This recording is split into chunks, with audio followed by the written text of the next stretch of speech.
আসসালামু আলাইকুম, কেমন আছেন সবাই? আমি ভালো আছি আলহামদুলিল্লাহ। আজকে আমরা বিশেষ শিশু কিংবা জেনারেল শিশু যে কোনো দুষ্ট প্রকৃতির শিশুদের আচরণ পরিবর্তনের জন্য বিহেভিয়ার ম্যানেজমেন্ট টেকনিক নিয়ে আমরা আলোচনা করব। যে কোনো একটা পদ্ধতি নিয়ে আলোচনা করব, সেটা আমরা ক্লাসে, বাসায় কিংবা যে কোনো পরিবেশে মানে উপযোগী পরিবেশে ব্যবহার করা যায়।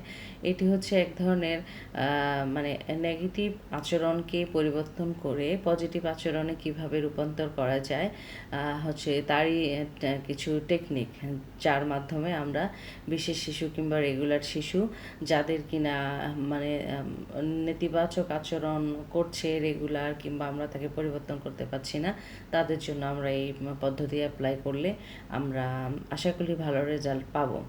এই পদ্ধতিটার নাম হচ্ছে টাইম আউট। টাইম আউট কীভাবে করতে হয়? টাইম আউট করতে হয় মূলত, আমরা যদি এক্সাম্পল দিই যে ক্লাসরুমে আমরা টাইম আউট কীভাবে করব। টাইম আউট করতে গেলে মানে এর একটা আগে থেকে ম্যানেজমেন্ট করে রাখতে হবে, মানে সেট আপ রেডি করতে হবে।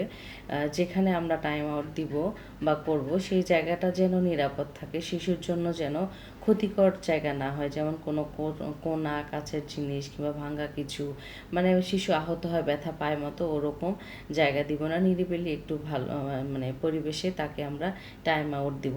তারপরে হতে পারে তার জন্য একটা কোনায়, ক্লাসের একটা কোনায় চেয়ার রেখে দেয়া, না হলে একটা রুম করা আলাদা, রুমের পাশে একটা রুম, নির্ধারিত একটা জায়গা থাকবে, সেখানে শিশুরা বুঝবে যে এখানে টাইম আউট দেওয়া হয়, করা হয়। তো এক্সাম্পল হিসেবে দিচ্ছি, যেমন সাথী নামে একটা বেবি, যে ক্লাসে সবাই একসঙ্গে ক্লাস করছে, সেই সময় কী করছে, একজনের বই ধরে টান দিল এবং এই কাজটা সে বারবার বারবার করছে। মিস তাকে কিংবা টিচার তাকে নিষেধ করার পরেও যে তুমি এটা করবে না, এটা ভালো কাজ না, করার পরেও সে আবার ওটা করছে। তখন মিস তাকে আর ওয়ার্নিং দিল, প্রথমে ওয়ার্নিং দিল যে তুমি সাথী, তুমি যদি আবার এই কাজটি করো তাহলে কিন্তু তোমাকে টাইম আউট দিব এরপরে। তো টাইম আউট সম্বন্ধে তার আগে থেকেই ধারণা থাকতে হবে যে টাইম আউট কাকে বলে। পরবর্তী সময়ে আবার সাথে ওই কাজটা করলো এবং টিচার সাথে সাথে কী করলো, তাকে টাইম আউটের জন্য আলাদা ওই নির্দিষ্ট জায়গায় নিয়ে গেল, এবং তাকে নির্ধারণ করা থাকবে একটা টাইম। সে টাইমের মধ্যে, যেমন 5 বছরের যদি কোনো শিশু হয়ে থাকে, সাথী নামের মেয়েটি, ওর বয়স 5 বছর, তাকে 5 মিনিটের জন্য টাইম আউট করে রাখা হলো। তার মানে ওই পরিবেশ থেকে তাকে আলাদা সরিয়ে রাখা হলো। এখন আমরা ওই টাইমটা শেষ হওয়ার পরে, আর আপনারা অন্য যে অ্যাক্টিভিটিতে ছিলেন সে সেম থাকবে, অন্যান্য সবাই টিচার তাদেরকে নিয়ে ব্যস্ত থাকবে বা যে কাজটা করতে ছিল সেটাই করবে।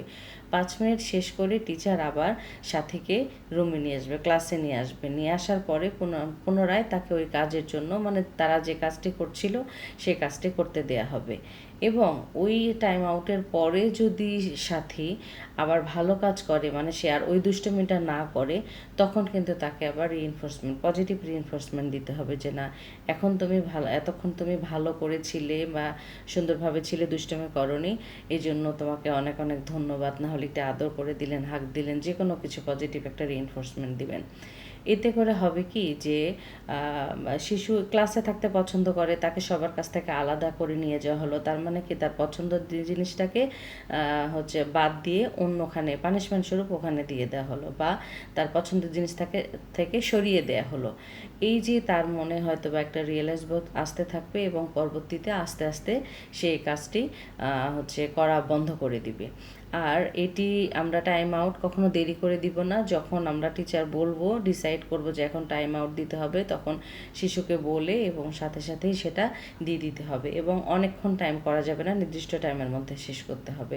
এটাই হচ্ছে টাইম আউট টেকনিক বা মেথড, বিহেভিয়ার মডিফিকেশন মেথড, যে মেথডের মাধ্যমে আমরা চাইলেই বাসায় কিংবা স্কুলে কিংবা খেলার মাঠে যে কোনো জায়গায় আমরা এই সুইটেবল কোনো পরিবেশে আমরা টাইম আউট করতে পারি। এটা বিশেষ বাচ্চাদের জন্য বা বিশেষ শিশুদের জন্য অনেক কাজে লাগে। আর যারা বাসায় বিশেষ বাচ্চাদের পাশাপাশি দুষ্ট প্রকৃতির কিছু বাচ্চা আছে, তাদেরকেও আমরা এভাবে ম্যানেজ করতে পারি। ভালো থাকবেন।